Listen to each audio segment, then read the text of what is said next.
حضرت ہارون علیہ السلام کے پیدائش اس سال میں ہوئی تھی جس میں بچوں کو قتل نہیں کیا جا رہا تھا، لیکن حضرت موسیٰ علیہ السلام کی پیدائش اس سال میں ہوئی جس سال بچوں کو قتل کیا جا رہا تھا، کیونکہ فرعون 1 سال بچوں کو قتل کرواتا اور 1 سال کے لیے آزادی دے دیتا تاکہ بنی اسرائیل کے پیدا ہونے والے لڑکوں کو آگے چل کر اپنا غلام بنا سکے اور ان سے جانوروں کی طرح کام لے سکے۔ حضرت موسیٰ علیہ السلام کے پیدائش قتل والے سال میں ہوئی تو ان کی امی بہت زیادہ پریشان ہو گئیں اور ایک جنگل میں جا کر حضرت موسیٰ علیہ السلام کو جنم دیا۔ بچے کو لے کر حضرت موسیٰ علیہ السلام کی امی گھر واپس آئی، لیکن ہر وقت دل میں ڈر لگا رہتا تھا کہ کہیں فرعون کے فوجی گھر نہ آ جائیں اور میری آنکھوں کے سامنے میرے پیارے بچے کو قتل نہ کر دیں، اس لیے چھپ چھپا کر بچے کو دودھ پلاتی اور محلے کی عورتوں کو بھی اس کی خبر نہ ہونے دیتی۔ ایک دن اچانک حضرت موسیٰ علیہ السلام کے گھر میں فرعون کے فوجی آ گئے۔ اس کی بھنک حضرت موسیٰ علیہ السلام کی امی کو پہلے ہی سے لگ گئی تھی، اس لیے انہوں نے حضرت موسیٰ علیہ السلام کو چھپا دیا تھا۔ فوجی گھر کی تلاشی لے کر واپس لوٹ گئے۔ یہ دیکھ حضرت موسیٰ علیہ السلام کی امی بہت زیادہ گھبرا گئیں اور اللہ سے دعائیں کرنے لگیں کہ اے اللہ میرے بچے کی حفاظت فرمانا۔ تو اللہ نے حضرت موسیٰ علیہ السلام کی امی کے دل میں خیال ڈالا کہ اے نیک عورت، تم اس بچے کو دودھ پلاتی رہو، اور جس دن تمہیں ڈر لگے کہ آج فرعون کے فوجی آ کر اس بچے کو ذبح کر دیں گے تو تم ایک لکڑی کے صندوق میں اس بچے کو رکھ دینا اور پھر دریائے نیل میں جا کر اسے بہا دینا، پھر میں خود اس بچے کی حفاظت کروں گا اور تم پریشان نہ ہونا، میں ایک دن اس بچے کو تمہارے پاس ضرور واپس کروں گا، یہ میرا وعدہ ہے۔ اللہ کے حکم پر حضرت موسیٰ علیہ السلام کی امی نے حضرت موسیٰ کو ایک لکڑی کے صندوق میں ڈالا اور پھر جا کر دریائے نیل میں وہ صندوق بہا دیا۔ لیکن ماں تو ماں ہوتی ہے، وہ کیسے اپنے بچے کی تکلیف برداشت کر سکتی ہے؟ اس لیے بار بار دل میں خیال آتا کہ کہیں میرا بچہ پانی میں نہ ڈوب جائے، لیکن پھر اللہ کا حکم یاد آ جاتا کہ نہیں، اللہ میرے بچے کو ڈوبنے نہیں دے گا، وہ ضرور اس کی حفاظت فرمائے گا۔ آخر بے چین ہو کر حضرت موسیٰ علیہ السلام کی امی نے اپنی بڑی لڑکی سے کہا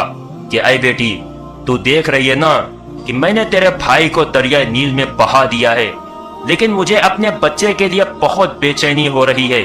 اس لیے تم اس صندوق کے پیچھے پیچھے جاؤ اور دیکھو کہ یہ صندوق کہاں بہہ کر جائے گا اور میرے بچے کا کیا ہوگا۔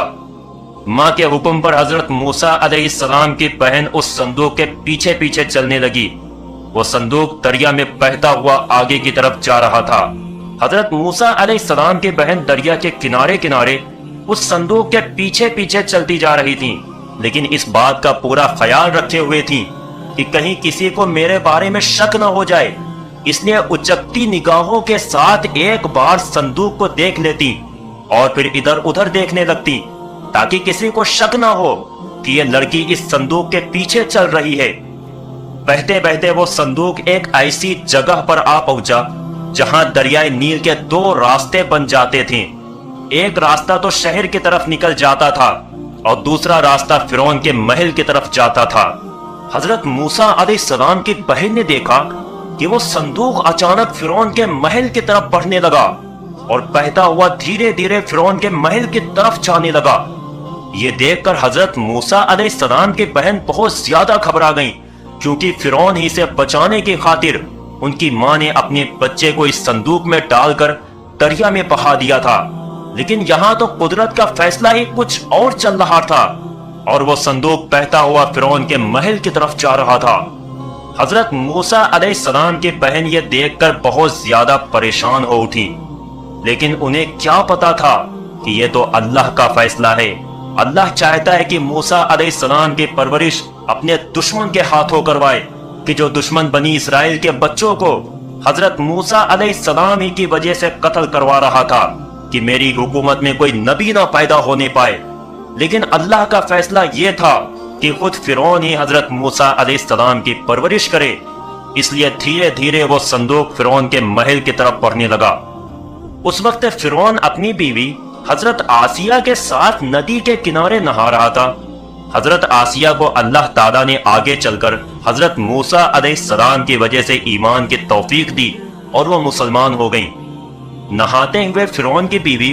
حضرت آسیہ کی نظر ایک لکڑی کے صندوق پر پڑی جو بہتا ہوا انہی کی طرف آ رہا تھا۔ دوستو، اس کے آگے کا واقعہ انشاءاللہ جلدی اپلوڈ کیا جائے گا۔ واقعہ پسند آیا ہو تو لائک کرنا اور چینل کو سبسکرائب کرنا نہ بھولیں، اور جاتے جاتے ایک پیارا سا کمنٹ ضرور کر دینا۔ السلام علیکم۔